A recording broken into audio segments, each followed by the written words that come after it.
Magandang hapon mga kaluto. Ngayong July 23, 2024 at ito po ang mga resultang lumabas ng ating 5 PM draws ng 2D Lotto at 3D Lotto. 2D Lotto 5 PM draw result ngayong hapon ng July 23, 2024 at ito po ang mga sumusunod na lumabas.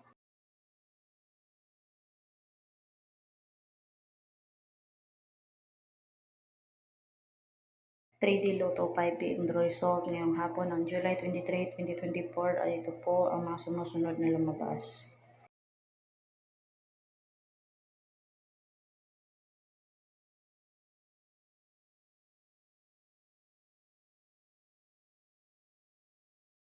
Congratulations sa lahat ng ating lucky winners and thank you for watching. God bless you all.